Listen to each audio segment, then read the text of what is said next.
Campus কিন্তু এখন বেশ উত্তপ্ত। এই যে সংঘর্ষটি শুরু হয়ে যায়, ঢাকা বিশ্ববিদ্যালয়ে ছাত্রলীগের মধ্যে দফায় দফায় সংঘর্ষ হয়েছে। দর্শক দেখতে পাচ্ছেন ছাত্রলীগ কর্মীরা এই নতুন নেতাকর্মীদেরকে কিন্তু কুকুরের মতো পিটাচ্ছে, আপনারা দেখতে পাচ্ছেন। এদিকে আজ ঢাকা বিশ্ববিদ্যালয়ে ছাত্রলীগ আক্রমণ করে দুপুরে রণক্ষেত্র করে ডাকসুর সাদিক কায়েম সহ সবার কঠিন অবস্থা করে। এই নিয়ে ডক্টর ইউনূস আছেন আতঙ্কে। কি হবে দেশে? দেশে জরুরি অবস্থা আসবে, এটা আপনি লিখে রাখেন। দেশে জরুরি অবস্থা আসবে এবং জরুরি অবস্থার সময় এটা শুরু হয়ে যাবে। আওয়ামী লীগ যে কি জিনিস, আমি একটা ছোট্ট ঘটনা বলি ফরিদ ভাই। বাংলাদেশের সেনাবাহিনীকে নিয়ে ট্রাম্প প্রশাসনের একটি পরিকল্পনা রয়েছে এবং সে পরিকল্পনায় বাংলাদেশের কোনো অংশগ্রহণ আছে কিনা সে বিষয়ে এখনো নিশ্চিত হওয়া যায়নি। মানে বাংলাদেশের সেনাবাহিনীকে ইউক্রেনে পাঠিয়ে রাশিয়ার বিরুদ্ধে অবস্থান নেওয়ার একটা ক্ষেত্র তৈরি করে দেওয়া হয়। ডাকসু নির্বাচনের যে নজিরবিহীন ফলাফল, শিবিরের বিজয়, এর একটা দীর্ঘমেয়াদী প্রভাব বাংলাদেশের রাজনীতির উপর পড়ছে এবং পুরো বাংলাদেশের রাজনীতি বদলে যাচ্ছে। বাংলাদেশে একটা নতুন অধ্যায় প্রবেশ করছে। দর্শক, ডাকসুতে বিএনপি কেন হারলো এবং শিবির ছাত্রলীগ মিলেমিশে একাকার হয়েছে, শিবিরকে ছাত্রলীগ আওয়ামী লীগ পেছন থেকে সহযোগিতা করেছে, ধরনের আঁতাত করেছে, এই তত্ত্বটাই এখন সব থেকে বেশি আলোচিত হচ্ছে। যে বাংলাদেশের রাজধানী ঢাকা সহ দেশের নানা জায়গায় প্রতিদিন আওয়ামী লীগের সমর্থনে মিছিল এবং সেই মিছিল থেকে শেখ হাসিনা ও শেখ মুজিবুর রহমানের পক্ষে স্লোগান শোনা এখন খুব স্বাভাবিক ঘটনা হয়ে দাঁড়িয়েছে। আওয়ামী লীগের বিভিন্ন কার্যক্রম এখন সবাই স্বাভাবিক মনে করে, কারণ প্রতিনিয়ত আওয়ামী লীগ কর্মীরা বিভিন্ন জটিকা মিছিল করে রাজপথে নামে। এখন আমরা কি দেখতে পাচ্ছি? ঢাকা বিশ্ববিদ্যালয়ের ছাত্রলীগ কর্মীরা নতুন একটি অ্যাকশন নেয়। আপনারা জানেন একদিন আগে ডাকসু নির্বাচন ছিল এবং এই নির্বাচনকে কেন্দ্র করে অনেকে সন্দেহ করেছিল শিবিরকে আওয়ামী লীগ সাপোর্ট করেছে, ছাত্রলীগ কর্মীরা সেখানে শিবিরে ভোট দিয়েছে, তাই শিবিরের বিজয় হয়েছে। এখন আমরা কি দেখতে পাচ্ছি?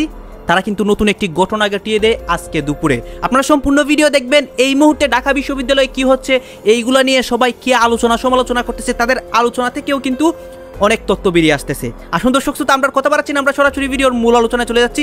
এই ভিডিওগুলো দেখলেই দেশের সকল আপডেট নিউজগুলো আপনারা দেখতে পারবেন। ডাকসুতে বিএনপি কেন হারলো এবং শিবির ছাত্রলীগ মিলেমিশে একাকার হয়েছে, শিবিরকে ছাত্রলীগ আওয়ামী লীগ পেছন থেকে সহযোগিতা করেছে, এক ধরনের আঁতাত করেছে, এই তত্ত্বটাই এখন সব থেকে বেশি আলোচিত হচ্ছে। যে তত্ত্ব নির্বাচনের রাতে ভোরবেলায় আমরা প্রথম আলোচনা করেছিলাম এবং সেই আলোচনাটা আপনারা ব্যাপকভাবে গ্রহণও করেছিলেন, সেই তত্ত্ব নিয়ে বিএনপির নেতারা এখন সব থেকে বেশি ব্যস্ত। বিএনপি তাদের নিজেদের রাজনৈতিক ভুলগুলো অনুধাবন করার চাইতে শিবিরের উপরে ছাত্রলীগ ভর করেছে এই তত্ত্ব নিয়ে কথা বলতেই বেশি ব্যস্ত হয়ে পড়েছে। তেমনটাই দেখছি একের পর এক। আমরা আসাদুজ্জামান রিপনের কথা বলেছিলাম, এবার বিএনপির ডাকসাইটে নেতা মির্জা আব্বাস জামাত ব্যাপারে, জামাতের মনোভাব এবং জামাতের কৌশল ব্যাপারে মনে হচ্ছে যে হাটে হাঁড়ি ভেঙে দিলেন। তিনি কিছু গোপন তথ্য সামনে নিয়ে এসে বলার চেষ্টা করলেন যে এই ডাকসু নির্বাচনে জামাতকে প্রভাবিত করেছে এবং সহযোগিতা করেছে আওয়ামী লীগ ছাত্রলীগ। কিভাবে জামাত এবং আওয়ামী লীগ কি এক হতে পারে আদতে? মুদ্রার এপিঠ ওপিঠে যাদের অবস্থান তারা কিভাবে এক হয়ে গেল, সেই তত্ত্ব আবিষ্কার করলেন বিএনপি নেতা মির্জা আব্বাস। কি বলতে চাইলেন তিনি এবং তার এই বলার মাধ্যমে আমরা কি বুঝতে পারি সেটা বুঝে ওঠার চেষ্টার মাধ্যমে প্রকৃত রহস্য অনুধাবন করার চেষ্টা করব যে ছাত্র শিবিরকে কিভাবে ছাত্রলীগ সহযোগিতা করলো। দর্শক, বলছিলাম ডাকসু নির্বাচনে শিবিরকে ছাত্রলীগের সহযোগিতার প্রসঙ্গে। এই প্রসঙ্গে একটা কথা, মির্জা আব্বাসের কথার আগে একটা কথা বলাই যায়, সেটা হচ্ছে যে ঐতিহাসিকভাবে এই দুটো দল দুই মেরুতে অবস্থান করছে। মুক্তিযুদ্ধের প্রেক্ষাপটে এই দুটো দলের অবস্থান একেবারে দুই মেরুতে। এক দল মুক্তিযুদ্ধের নেতৃত্ব দিয়েছে, আর এক দল মুক্তিযুদ্ধের বিরোধিতা করেছে। এই দুটো দল কিভাবে এক হবে সেটা নিয়ে যথেষ্ট গবেষণার তো স্কোপ রয়েছে। কেউ কেউ বলবেন, এবং এটাই বোধহয় সত্য, যে রাজনীতিতে আদতে শেষ বলে কিছু নেই, রাজনীতিতে স্থায়ী শত্রু স্থায়ী মিত্র বলে কোনো কিছু নেই। রাজনীতির প্রয়োজনে অনেক কিছুই ঘটতে পারে, অনেক সিদ্ধান্তই রাজনীতিবিদরা নেন যেটা কখনো কখনো নীতি বিবর্জিত সিদ্ধান্তও হয়ে যায়। কি বললেন মির্জা আব্বাস? মির্জা আব্বাস গতকালকে একটি অনুষ্ঠানে যেটা বলার চেষ্টা করেছেন সেটা হচ্ছে যে জামাত একটা গভীর ষড়যন্ত্রের মাধ্যমে ডাকসু নির্বাচনটাকে তাদের নিজের করে নিয়েছে। তিনি যেটা বলতে চাইলেন, প্রথম আলো এবং ইন্ডিপেন্ডেন্ট টেলিভিশন দুইটা ফটোকার্ড আপনারা দেখে নিতে পারেন। সেখানে বলা হচ্ছে সেটা হচ্ছে যে ডাকসু নির্বাচনে বিএনপি হেরেছে আপনারা বলতে পারেন, আমি কিন্তু বলতে পারছি না। জামাতের এত ভোট কোত্থেকে এলো হিসাব মেলে না। তিনি বলতে চাচ্ছেন যে জামাতের এত ভোট ঢাকা বিশ্ববিদ্যালয়ে কিভাবে হলো, এটা হিসাবের বাইরে, এটা হতে পারে না, এটা স্বাভাবিক কোনো ঘটনা নয়। এরপরে তিনি বলছেন গভীর ষড়যন্ত্রের আভাস পাচ্ছি। বিভিন্ন দল যখন আমরা একসঙ্গে বসি, অর্থাৎ বিভিন্ন সংলাপ, বিভিন্ন অনুষ্ঠান আয়োজন, বিভিন্ন জায়গায় যখন একসঙ্গে বসেন সেই কথা বলছেন, তখন বলা হয়, জামাতের পক্ষ থেকে বলা হয় খেয়াল রাখতে হবে আওয়ামী লীগকে ঠেকাতে হবে, তারা আবার এলে কচু কাটা করবে। এটা জামাত বিভিন্ন সভা সেমিনারে যখন ব্যক্তিগত আলাপ হয় বিএনপি নেতাদের সঙ্গে, তখন নাকি জামাতের নেতারা এই কথাটা বলেন যে যাই হোক আওয়ামী লীগকে ঠেকাতে হবে, আওয়ামী লীগ যদি আসে তাহলে আমাদেরকে কচু কাটা করবে। কিন্তু তলে তলে আওয়ামী লীগের সঙ্গে আঁতাত করে ছাত্রলীগের সব ভোট নিয়ে নিয়েছে শিবির। বিএনপির বিরুদ্ধে দেশে ও দেশের বাইরে ষড়যন্ত্র চলছে। যে তত্ত্ব নিয়ে আমরা আলোচনা করেছিলাম ঠিক একই কথা বলেছেন যে শিবির ছাত্রলীগের ভোট নিয়েছে, এটা জামাতের একটা অপকৌশল। তিনি মির্জা আব্বাস যেটা বলছেন যে দেশে জরুরি অবস্থা আসবে, এটা আপনি লিখে রাখেন। দেশে জরুরি অবস্থা আসবে এবং জরুরি অবস্থার সময় এটা শুরু হয়ে যাবে। আওয়ামী লীগ যে কি জিনিস, আওয়ামী লীগ যে কি জিনিস, আমি একটা ছোট্ট ঘটনা বলি ফরিদ ভাই। মানে অনেক সময় শত্রুর কাছ থেকে আঘাত আসলেও সেই আঘাত যদি আঘাতের মতো স্মার্ট আঘাত হয় তাহলে এটা এনজয় করা উচিত। 2020 সালে আওয়ামী লীগের একজন মন্ত্রী, তার সাথে আমার দ্বন্দ্ব হয়, এই কথাটা অনেক জায়গায় বলছি। তা সে আমার বাবা মারে ধরে টরে নিয়ে জামাত শিবিরের স্টাইলের চেষ্টা করে যে আমার বাবা মারে ধরে নিয়ে গেলে আমি চুপ থাকবো, আমি এটা থাকিনি। বিবিসি টিবিসি অনেক এটাই করছে। তো বিবিসি করছে কি, সাবেক তথ্যমন্ত্রী হাসান মাহমুদের আগে যিনি ছিলেন, আরে বামপন্থী লোকটার নাম কি, হাসানুল হক, না না হাসানুল হক ইনু, সে কিন্তু সাবেক তথ্যমন্ত্রী ছিল। তাকে আনছে ইয়েতে, বিবিসি ডাকছে তাদের। বিবিসির আগে প্রবাহ হইতো 7:30টার সময় বাংলাদেশে রেডিওতে এবং 11টার সময় হইতো। খুবই, আমি জেলে থাকতে এগুলো শুনতাম, এই শোটা, রেডিও শোটা খুব সুন্দর হইতো। তো তাকে হাসানুল হক প্রশ্ন করছে যে এই যে একটা ঘটনা ঘটছে, তো আপনি তো সাবেক তথ্যমন্ত্রী, সাবেক স্বরাষ্ট্রমন্ত্রী ছিল, সরি সম্ভবত, হ্যাঁ হাসানুল হক ইনু, উনি খুব স্মার্ট তথ্যমন্ত্রী ছিলেন। ওকে ওকে, ইয়া সরি। তো উনি খুব সুন্দরভাবে বললেন, এখানে পিনাকির বৌরে হয়রানির একটা অভিযোগ ছিল, এটা পরে জানলাম এটা মিথ্যা।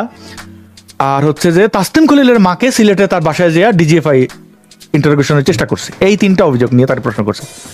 খুব স্মার্টলি বলছে যে তাহলে তাদেরকে বলেন মামলা করতে। আমি তখন এই তাৎক্ষণিক তার জবাবটায় আমি তো জানি যে ঘটনা জেনুইন, এবং এ হচ্ছে যে পলিটিশিয়ান, ও জিনিসটারে এড়াই গেল জাস্ট একটা কথা বলে, তাদের বলে সে মামলা করতে। ও জানে তো আমি তো আসতে পারবো না। ও কিন্তু আমার সাথে চরম নির্মমতা করছে হাসানুল হক ইনু। মানে একজন পলিটিশিয়ান কত বড় নির্মম হইতে পারে, জানোস যে এই ঘটনাটা ঘটছে, তুই এটা অন্যভাবে এড়াইয়া যা না, সে মুখের উপর বলছে তারা এইসব মামলা করুক। মানে কত বড় প্রহসন। একটু পরে আমার মনে হলো যে এইটাই পলিটিক্স।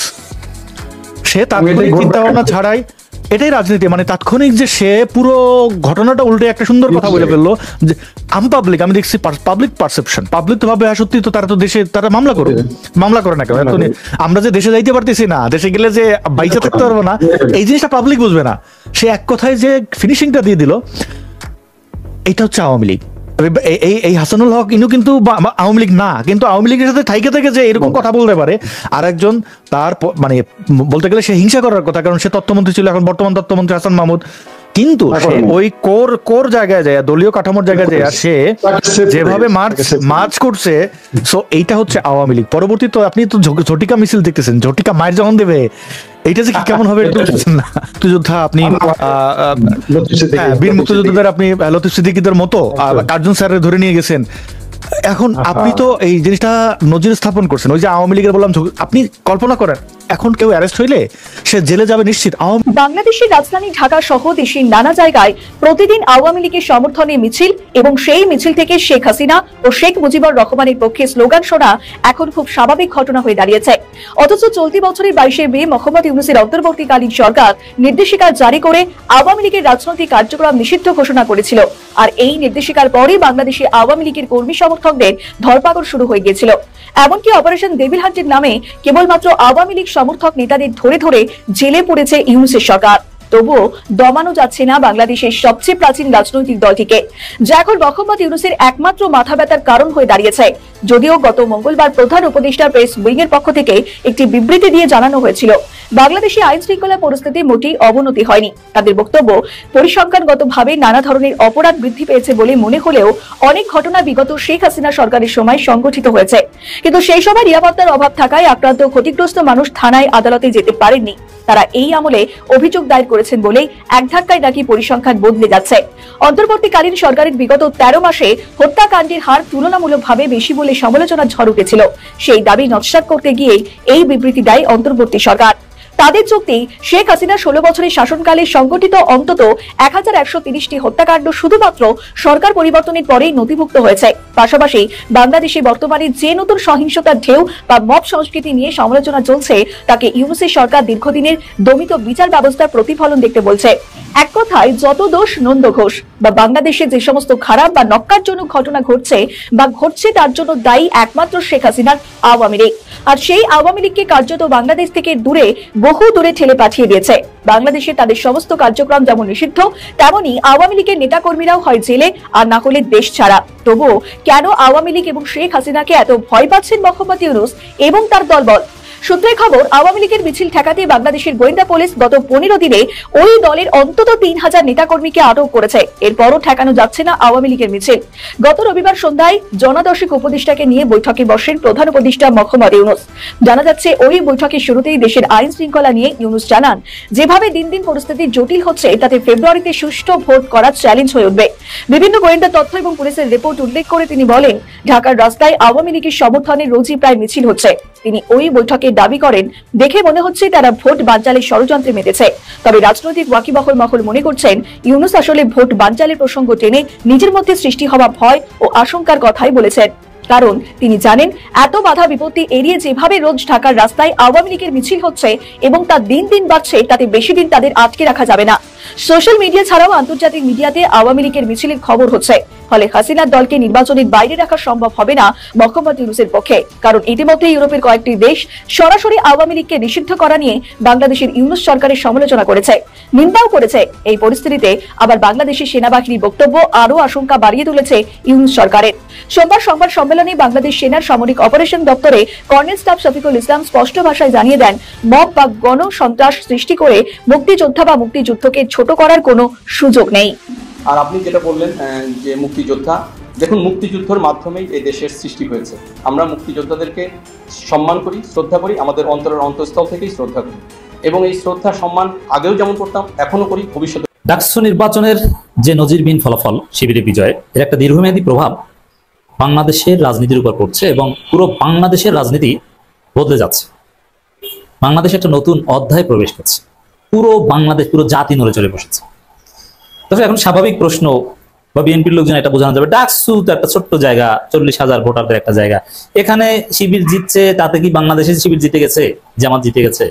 কথা সত্য, কিন্তু আবার কথা মিথ্যা। কিভাবে দেখেন, ডাকসু নির্বাচনের দিন রাত 3টা 2:30 পর্যন্ত, গভীর রাত পর্যন্ত, শিবিরের বিজয় বা নিশ্চিত ফলাফল জানার আগ পর্যন্ত পুরো জাতি সজাগ থেকেছে। 2001 সালের পর পুরো জাতি এভাবে কোন নির্বাচনের ফলাফল জানার জন্য সারা রাত জেগে থেকেছে, এটা কখনো আপনি দেখাতে পারবেন না। 2008 সালেও না, 2008 সালেও সন্ধ্যার পরেই বুঝে গেছে যে আওয়ামী লীগ জিতে গেছে, জাতি ঘুমিয়ে গেছে এবং বিএনপির যারা পালানো তারা পালিয়ে গেছে। কিন্তু 2001 সালে পুরো জাতি টান টান উত্তেজনার সাথে সারা রাত সজাগ ছিল রেডিওতে। আমরা তখন ছোট, একদম ছোট 2001 সালে, কিন্তু মনে আছে আমার স্পষ্ট। তখন আমরা বিদ্যুৎবিহীন ছিলাম, ব্যাটারির রেডিওতে শুনতাম যেই অমুক কেন্দ্রে ফলাফল বিএনপি এগিয়ে, জামাত এই জায়গা জিতছে, সারা রাত ভরে এভাবে শুনতে হতো। পুরো জাতি সজাগ। আর তখন সজাগ থাকা অনেক কঠিন ছিল, কারণ তখন তো স্যাটেলাইট, বিদ্যুৎ, ইন্টারনেট ছিল না, মানুষের চোখে ঘুম আসতো, বিদ্যুৎই ছিল না আমাদের কাছে, আমার কাছে ছিল না। কিন্তু এখন তো এই বিদ্যুৎ, ঝলমলে আলো, ইন্টারনেট, মোবাইলের স্ক্রিন, এগুলোতে আপনার ঘুম এমনি চলে যায়। 2001 সালের পর পুরো জাতি অধীর আগ্রহে যে নির্বাচনের ফলাফলের দিকে তাকিয়েছিল, সেটা হচ্ছে ডাকসু নির্বাচন। অতএব এটা শুধু 40,000 শিক্ষার্থীর একটা ডাকসু নির্বাচন হলেও পুরো জাতিকে নাড়া দিয়েছে।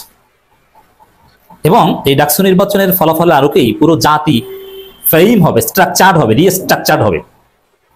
এর মাধ্যমে পুরো জাতির কাছে একটা বার্তা পৌঁছে গিয়েছে, বিএনপি ছাত্র দলের দিন শেষ, জামাত শিবিরের বাংলাদেশ। তবে হ্যাঁ, জামাতের লোকজন অত খুশি হওয়ার দরকার নেই, আপনাদের প্রচলিত রাজনীতির সফলতা না, এটা ঢাকা বিশ্ববিদ্যালয়ের শিবিরের থিওরি সফলতা। অবশ্য জামাত বাধ্য হবে এই থিওরিতে যেতে, ইনক্লুসিভ। সরাসরি জামাতের রোকন না, জামাতপন্থী ভালোবাসে তাকেও আপনাকে নমিনেশন দিতে হবে, হোয়াটএভার। দর্শক, পুরো জাতি, এই ঢাকা বিশ্ববিদ্যালয়ে শিবির কিন্তু কোনোদিন জিতে নেই। শিবির রাজশাহী, চট্টগ্রামে জিতেছে এর আগে।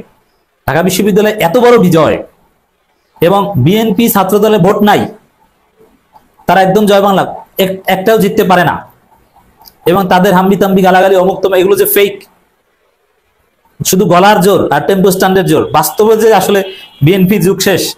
দর্শক, আপনারা তো দেখলেন এখানে কি কথা হচ্ছে। অনেকে কিন্তু অনেক কথা বলতেছে, অনেকে আলোচনা করতেছে, অনেকে সমালোচনা করতেছে। বিশেষ করে আওয়ামী লীগের বিভিন্ন ইস্যু নিয়ে কথা হয়, ছাত্রলীগের বা বর্তমানে ডাকসু নির্বাচনকে নিয়েও যে অনেক আলোচনা সমালোচনা হচ্ছে, এগুলো নিয়ে কথা হয়। গাছ, এই বিষয়গুলো নিয়ে এখানে যে আপনাদেরকে দেখিয়েছি, এগুলো নিয়ে আপনাদের মন্তব্য কি? অবশ্যই আপনারা আপনাদের মন্তব্যটা আমাদের কমেন্ট বক্সে লিখে যাবেন। আর হ্যাঁ, কোন আপনাদেরকে আমরা যা কিছু দেখিয়েছি সব কিছু আমরা সোশ্যাল মিডিয়া থেকে সংগ্রহ করেছি।